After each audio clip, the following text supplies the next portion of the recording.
మహబూబాబాద్ జిల్లాలో ఆర్టీసీ కార్మికుల సమ్మె నేపథ్యంలో ఉద్రిక్తత పరిస్థితులు నెలకొన్నాయి.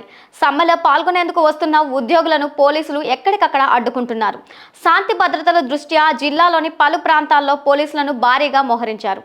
నిరసనలకు పిలుపునిచ్చిన కార్మికులను అదుపులోనికి తీసుకొని సమీపంలోని పోలీస్ స్టేషన్లకు తరలిస్తున్నారు.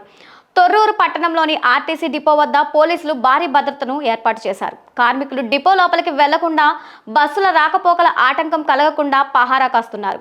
డిపో పరిసర ప్రాంతాల్లో ఎటువంటి అవాంఛనీయ సంఘటనలు జరగకుండా ఉన్నతాధికారులు పర్యవేక్షిస్తున్నారు. పోలీసుల రాకతో ఆ ప్రాంతమంతా ఒక్కసారిగా ఉధృతంగా మారిపోయింది. ఈ రోజు ఉదయం విధులకు హాజరు కాకుండా సమ్మెకు మద్దతు తెలిపిన 20 మంది ఉద్యోగులపై పోలీసులు కేసు నమోదు చేశారు. విధి నిర్వహణకు ఆటంకం కలిగించారనే ఆరోపణలతో వారిని అరెస్ట్ చేసి స్టేషన్కు తరలించారు. ప్రభుత్వం హెచ్చరించినా వినకుండా ఆందోళనలు చేస్తున్నారనే కారణంతో ఈ చర్యలు తీసుకున్నట్లు సమాచారం. ఈ అరెస్టులతో కార్మిక సంఘాలు తీవ్ర ఆగ్రహం వ్యక్తం చేస్తున్నాయి. ఇటు సూర్యాపేట బస్ డిపో వద్ద తీవ్ర ఉద్రిక్తత చోటు చేసుకుంది. డిపో నుంచి బస్సులను బయటకు పంపే క్రమంలో పోలీసులకు, సమ్మె చేస్తున్న కార్మికులకు మధ్య జరిగిన ఘర్షణలో పరిస్థితి ఉద్రిక్తంగా మారింది. ఆర్టీసీ సమ్మె కొనసాగుతున్నప్పటికీ అధికారులు, పోలీసుల పహారా మధ్య డిపో నుంచి బస్సులను బయటకు తీసుకెళ్లేందుకు ప్రయత్నించారు. ఈ విషయం తెలుసుకున్న కొంతమంది కార్మికులు పెద్ద సంఖ్యలో డిపో గేటు వద్దకు చేరుకొని అడ్డుకున్నారు. సమ్మె జరుగుతుంటే బస్సులను ఎలా బయటకు తీసుకువెళ్తారు అంటూ కార్మికులు ఆందోళనకు దిగారు. ఈ క్రమంలో పోలీసులు కార్మికులను చెల్లాచెదురు చేసేందుకు ప్రయత్నించడంతో ఇరు వర్గాల మధ్య తీవ్ర స్థాయిలో వాగ్వాదం చోటు చేసుకుంది.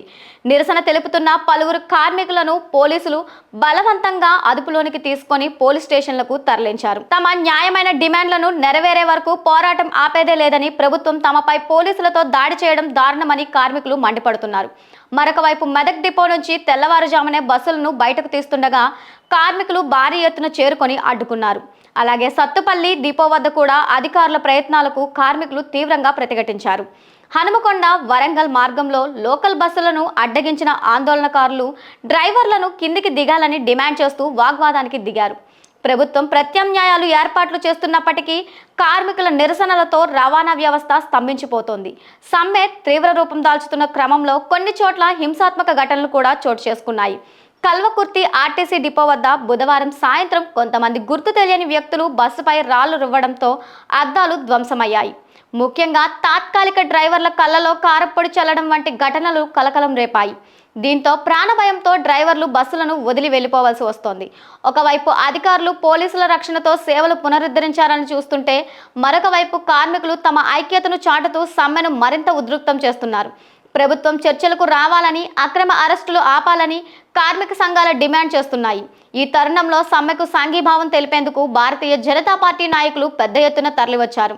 గుల్హాన్ క్లబ్ నుండి మెదక్ బస్టాండ్ వరకు ప్రదర్శనగా వస్తున్న కార్మికులను, నాయకులను పోలీసులు నిలిపివేయడంతో ఇరు వర్గాల మధ్య స్వల్ప తోపులాట చోటు చేసుకుంది. మెదక్ బస్టాండ్ నుండి సుమారు 30 బస్సులను రెవెన్యూ, పోలీస్ విభాగాలు కట్టుదిట్టమైన భద్రత మధ్య వివిధ మార్గాల్లోకి పంపించారు.